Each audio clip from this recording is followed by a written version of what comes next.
قلب و اذہان میں ایسا پرتاؤ کیا، ایسی روشنیاں ڈالی، وہ کہتے ہیں جو خود نہ تھے راہ پر وہ اوروں کے ہادی بن گئے، وہ کیا ہی نظر تھی جس نے مردوں کو مسیحا کر دیا۔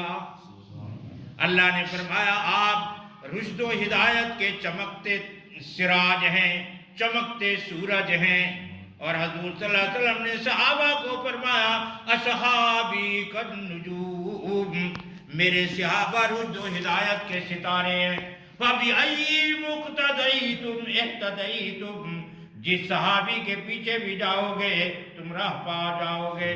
وہ کہتے ہیں نا راہ ملتی ہے شب کو تاروں سے، اور ہدایت ملتی ہے نبی کے یاروں سے۔ ایمان والے کو چھوڑا نہیں گیا، اعمال صالحہ کے متلاشی کو چھوڑا نہیں گیا، سلسلے چلائے ہیں انبیاء علیہ السلام سے لے کر سید عالم رحمت عالم خاتم الانبیاء نبی اکرم صلی اللہ علیہ وسلم تک نبوت کا سلسلہ چلایا۔ فرمایا انا خاتم النبیین لا نبی بعدی، میں آخری پیغمبر ہوں، میرے بعد کوئی پیغمبر نہیں۔ فرمایا اب یہ محنت میرے صحابہ پہنچائیں گے۔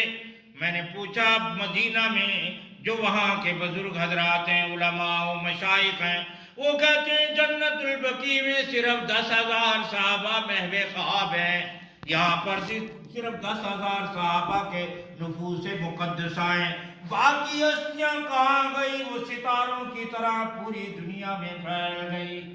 آج جو دنیا میں دین پھیلا ہوا ہے یہ ان ایمان والوں کی روشنیوں کے مرکز اور مظہر ہے، مرہون منت ہے، یہ ان کا فیض ہے کہ آج پوری دنیا میں کیا دین پھیلا ہوا ہے۔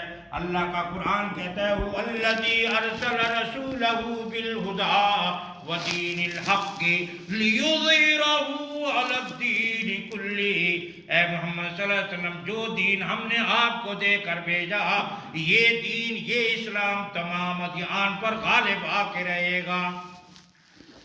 اس لیے میرے دوستو انسان اللہ کا نائب ہے زمین کے اندر، ایمان کے لیے بھیجا گیا، اعمال صالحہ کے لیے بھیجا گیا۔ جب پوری زندگی اس طرح ختم کرتا ہے تو قبر میں رکھتا ہے تو قرآن اس کی قبر میں ساری قبر میں روشنی کر دیتا ہے۔ جناحتان 2 پروں کی شکل میں آتا ہے اور ساری میت کو لپیٹ لیتا ہے۔ پھر قیامت کے دن اٹھے گا تو یہ قرآن آگے ہوگا، یہ انسان پڑھنے والا ایمان والا اعمال والا پیچھے ہوگا، یہ روزہ رکھنے والا پیچھے ہوگا، رمضان اس کا اللہ کی بارگاہ میں تو حاجان جھگڑے کر رہا ہوگا، دلیلیں بیان کرے گا، اے اللہ اس نے 70 سال کی زندگی میں 60 سال کی زندگی میں یہ رمضان کے روزے رکھتا تھا۔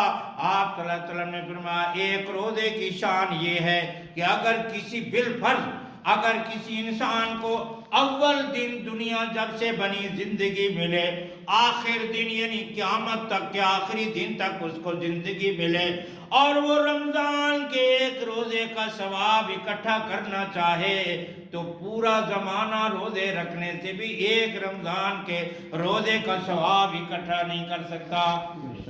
یہ رمضان بھی حضور صلی اللہ علیہ وسلم کی برکت سے ملا ہے، یہ قرآن بھی حضور صلی اللہ علیہ وسلم کی برکت سے ملا ہے، اسی لیے تو فاران کی چوٹیوں پر آپ نے یہ دعوت دی قولوا لا الہ الا اللہ تفلحون۔